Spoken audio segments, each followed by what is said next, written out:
La carta a la iglesia de Tiatira es la más larga de las cartas que se envían a las 7 iglesias que están en el libro de Apocalipsis, aunque se dirige a la iglesia más pequeña de estas ciudades.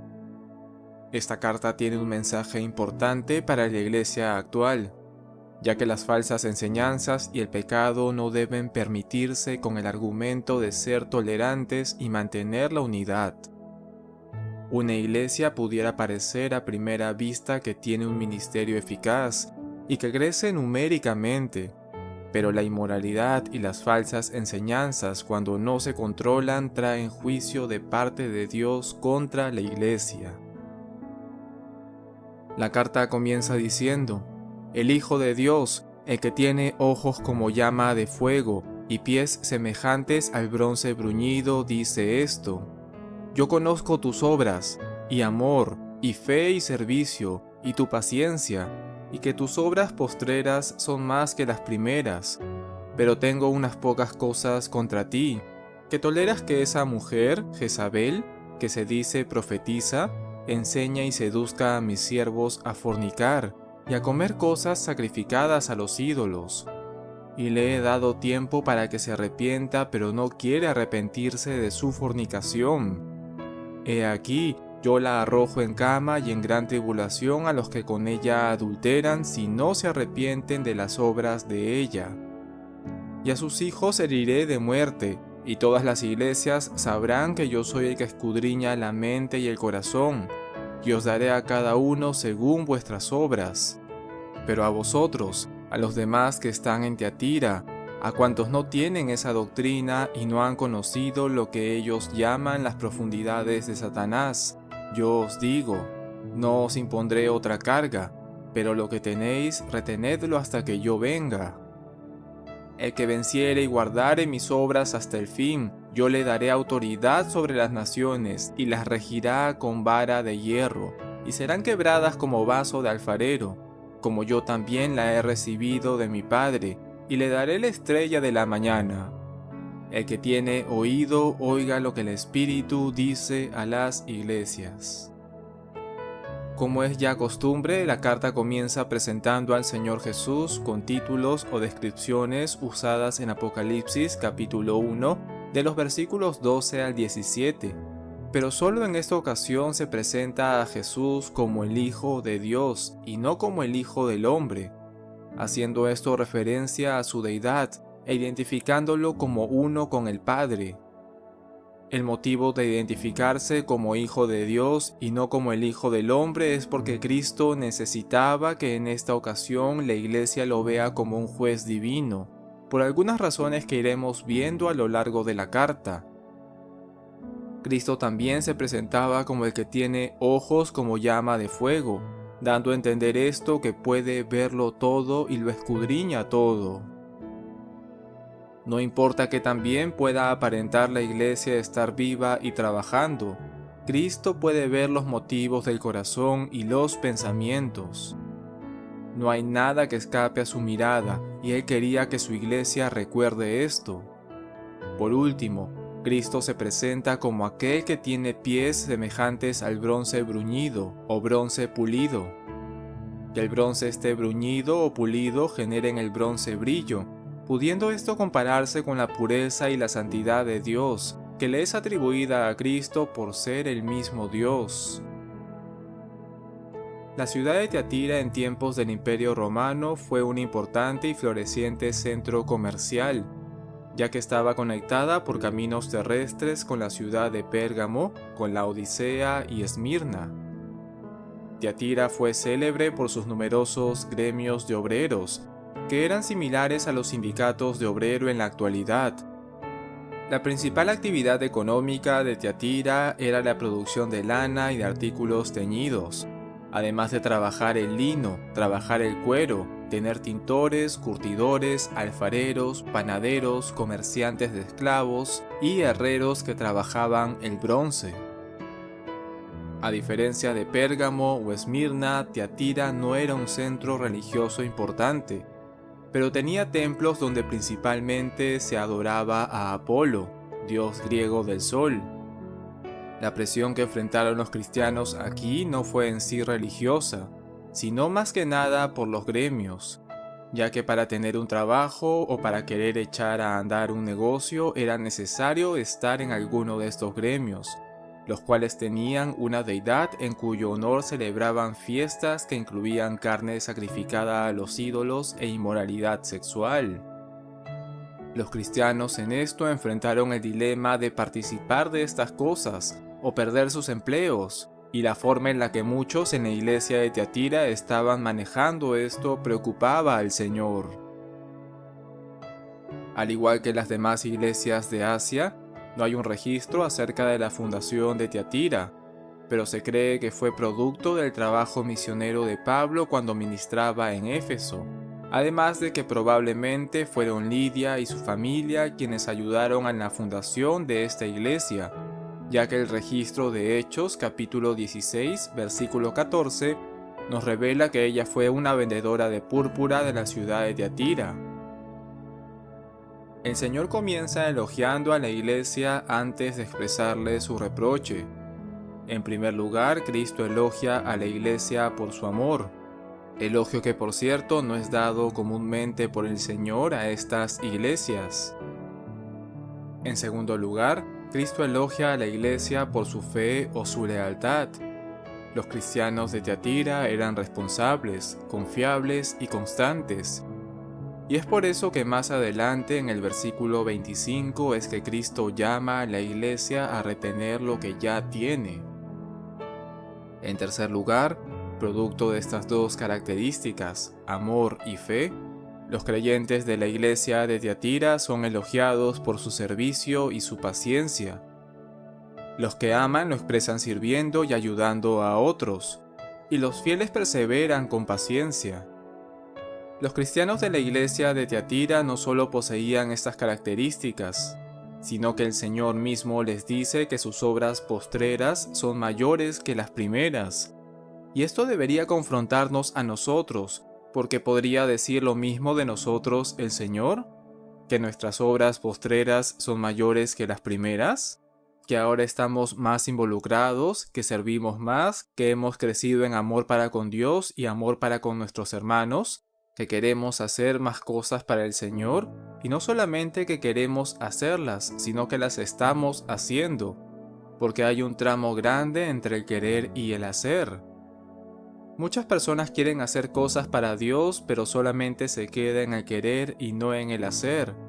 ¿Podría entonces Dios decir que nosotros hemos crecido en todo esto o que hemos disminuido con el tiempo en nuestra fe, nuestro amor, nuestras obras y servicio? Porque cuando la fe disminuye y el amor disminuye, lo demás cae por su peso. ¿Qué podría decir Cristo de nosotros, tomando en cuenta que Él mira con ojos de fuego y no hay nada escondido a su vista? Pero los cristianos de Tiatira crecieron en amor y en perseverancia, y esto era benéfico para la causa de Cristo, pero ellos tuvieron un gran problema dentro de la misma iglesia, y es que ellos comenzaron a hacer concesiones. El Hijo de Dios, el que tiene ojos como llama de fuego, había reconocido un error serio e hizo una advertencia a la iglesia diciendo: tengo unas pocas cosas contra ti. El pecado de esta iglesia consiste en que ellos empezaron a seguir las enseñanzas de una mujer que se decía ser profetisa, pero enseñaba y seducía a los siervos de Dios a fornicar y a comer cosas sacrificadas a los ídolos. Sin duda, Jezabel no era el nombre verdadero de esta mujer, pero sus acciones y el nombre que Dios le puso buscan traer a la memoria lo que la esposa del rey Acab en el Antiguo Testamento había hecho. Jezabel en el Antiguo Testamento fue una mujer terriblemente perversa, y debido a la influencia que ella tenía sobre el rey, llevó a toda la nación a la idolatría, además de ella misma cometer otros delitos. No sabemos cuál fue exactamente el contenido de su falsa enseñanza, pero sabemos que esta mujer tuvo éxito en llevar a los creyentes lejos de la verdad y la justicia de Dios. Las enseñanzas falsas han abundado desde que existe la verdad. Recordemos que Satanás fue el primero en enseñar mentira en el jardín del Edén con el objetivo de desviar a la primera pareja de la verdad de Dios y llevarlos a pecar. Una de las formas más peligrosas de herejías que infectaron la iglesia en los tiempos del apóstol Pablo y durante casi los 3 primeros siglos de la iglesia fue el gnosticismo. Ellos promovieron el dualismo, afirmando que la materia era mala y el espíritu era bueno, pero que estos no tenían ningún contacto o no se afectaban entre sí. La consecuencia de la enseñanza de estos falsos maestros fue llevar a los creyentes a practicar pecado sexual y cosas inmorales, creyendo ellos que solamente el cuerpo se afectaba pero no el espíritu, y como el espíritu no se afectaba, ellos también estaban bien con Dios. Y algo parecido puede haber sido lo que enseñó esta mujer en la iglesia de Teatira. La Biblia nos enseña que los verdaderos cristianos, a pesar de haber sido perdonados y llamados por Dios a vivir una vida santa, todavía caerán en pecado, porque dentro de nosotros aún vive una naturaleza pecaminosa que muchas veces nos engaña y seduce a pecar, a pesar de que nosotros sabemos de que esto insulta a Dios. Pero a diferencia del incrédulo que vive apartado de Dios y peca deliberadamente, el creyente lucha para no conformarse a pecar. Cuando peca se arrepiente y lucha para no volver a pecar. Corta y se aleja de aquello que lo incita a pecar.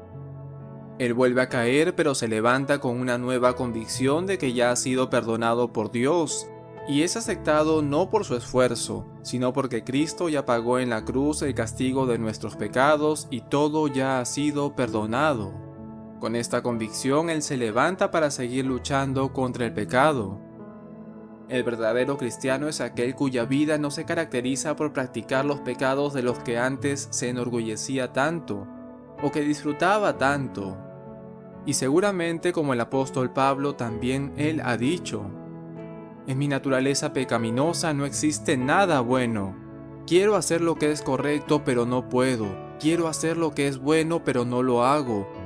No quiero hacer lo que está mal, pero igual lo hago. Ahora, si hago lo que no quiero hacer, realmente no soy yo el que hace lo que está mal, sino el pecado que vive en mí. He descubierto el siguiente principio de vida, que cuando quiero hacer lo que es correcto, no puedo evitar hacer lo que está mal. Amo la ley de Dios con todo mi corazón, pero hay otro poder dentro de mí que está en guerra con mi mente. Ese poder todavía me esclaviza al pecado que está dentro de mí. ¿Quién me librará de esta vida dominada por el pecado y la muerte? Gracias a Dios la respuesta está en Jesucristo nuestro Señor. Esta es la verdadera victoria del cristiano y esta victoria la tenemos en Cristo, que nos libera de la esclavitud del pecado para ahora buscar agradar a Dios con todo nuestro corazón. Pero hermanos, entendamos que guiar a otros a falsas doctrinas o a un estilo de vida inmoral es condenado por parte del Señor. En Mateo capítulo 18 Jesús dice: pero si hacen que uno de estos pequeños que confía en mí caiga en pecado, sería mejor que se aten una gran piedra de molino alrededor del cuello y se ahoguen en las profundidades del mar. ¿Qué aflicción le espera al mundo porque tienta a la gente a pecar? Las tentaciones son inevitables, pero ¿qué aflicción le espera al que provoca la tentación? Por lo tanto, si tu mano o tu pie te hace pecar, córtatelo y tíralo. Es preferible entrar en la vida eterna con una sola mano o con un solo pie, que ser arrojado al fuego eterno con 2 manos y 2 pies. Y si tu ojo te hace pecar, sácatelo y tíralo. Es preferible entrar en la vida eterna con un solo ojo que tener los 2 ojos y ser arrojado al fuego del infierno. Misericordiosamente el Señor le había dado a la falsa profetisa de Teatira tiempo para que se arrepintiera, pero ella no quiso arrepentirse. Su rudo y final rechazo al arrepentimiento la llevaría a un juicio terrible, que se representa con la frase: «He aquí, yo la arrojo en cama, y en gran tribulación a los que adulteran con ella si no se arrepienten de las obras de ella». El juicio divino estaba a punto de caer, no solamente sobre Jezabel, sino también sobre los que adulteraron con ella, y es por eso que el Señor amenaza con arrojarlos en gran tribulación. Esta gran tribulación a la que se refiere no es la tribulación de Apocalipsis capítulo 4 al 19. Al momento de enviar esta carta, la iglesia de Tiatira tenía aproximadamente 40 años de haber sido fundada aproximadamente. Así que la falsa enseñanza de Jezabel había permanecido el tiempo suficiente para que surgiera una segunda generación de creyentes. Alguien dijo una vez: lo que una generación tolera, la siguiente generación lo tomará como un estilo de vida. Y la generación que toleró la falsa enseñanza ahora estaba cosechando los frutos con esta nueva generación de creyentes. Esta nueva generación no solamente toleraba la falsa enseñanza, sino que para ellos era de lo más normal. Esta nueva generación de creyentes eran los hijos espirituales de Jezabel, y por eso viene la amenaza del Señor contra ellos cuando les dice: a sus hijos heriré de muerte.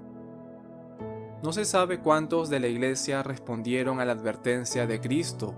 Lo que sí se sabe es que muchos años después la iglesia cayó víctima del movimiento montanista, el cual reclamaba tener revelación constante y nueva de parte de Dios. Cristo dirige una palabra de aliento a los verdaderos creyentes de la iglesia al decirles: os daré a cada uno según vuestras obras. Y si bien es cierto las obras no contribuyen en nada para la salvación, estas siempre han sido fundamento de juicio divino. Por ejemplo, Apocalipsis capítulo 22, versículo 12, el Señor dice: He aquí yo vengo pronto, y mi galardón conmigo, para recompensar a cada uno según sea su obra. Mateo capítulo 16, versículo 27 dice: Porque el Hijo del Hombre vendrá en la gloria de su Padre con sus ángeles, y entonces pagará a cada uno conforme a sus obras. Los hechos de cada persona revelan su condición espiritual, y es por eso que Santiago dice: Yo te mostraré mis obras por mi fe. Cristo dirige palabras de consuelo a los que están en la iglesia de Tiatira y que no han abrazado la doctrina de Jezabel. Él definió a estos creyentes como aquellos que no tienen esa doctrina y no han conocido lo que ellos llaman las profundidades de Satanás. Por el hecho de resistir la falsa enseñanza y la forma de vida inmoral, Cristo dice que no impondrá otra carga sobre ellos, y les anima diciéndoles: lo que tenéis, retenedlo hasta que yo venga. Cristo cierra esta carta dando una poderosa promesa a los que vencieren y a los que guardaren sus obras hasta el fin. En primer lugar, Cristo les dará autoridad sobre todas las naciones, y Él las regirá con vara de hierro, y ellas serán quebradas como vaso de alfarero. Esta promesa, tomada del Salmo capítulo 2 del versículo 7 al 9, nos habla de nuestra participación en el reino milenial de Cristo. Los que siguen siendo fieles a Cristo a pesar de ser golpeados y despreciados en esta vida gobernarán con Él en su reino terrenal. Cristo también prometió a los creyentes darles la estrella de la mañana. Algunos relacionan la estrella de la mañana con pasajes como Daniel capítulo 12 versículo 3 y Mateo capítulo 13 versículo 43. Y es claro que los creyentes reflejarán la gloria de Cristo, pero la mejor forma de ver esta promesa es ver la estrella de la mañana como un título hacia Cristo, título con el que se le nombra en Apocalipsis capítulo 22 versículo 16. Las palabras finales de cada carta: el que tiene oído para oír, oiga lo que el Espíritu dice a las iglesias, son una exhortación a poner en práctica el mensaje de Cristo. Y esta carta revela tres verdades importantes. La primera revela la gravedad de practicar y tolerar el pecado, y que Dios juzgará a la iglesia por su pecado. En segundo lugar, los verdaderos creyentes se identifican por un modelo de obediencia a la palabra, y no por los estándares del mundo. Y por último, La promesa misericordiosa de Dios es que a pesar de las luchas contra el pecado y el error de las iglesias, los cristianos experimentarán toda la plenitud de Cristo al reinar con Él. Las iglesias como Tiatira, que no prestan atención al mensaje, recibirán juicio divino, pero las que sí prestan atención a su mensaje recibirán bendición divina.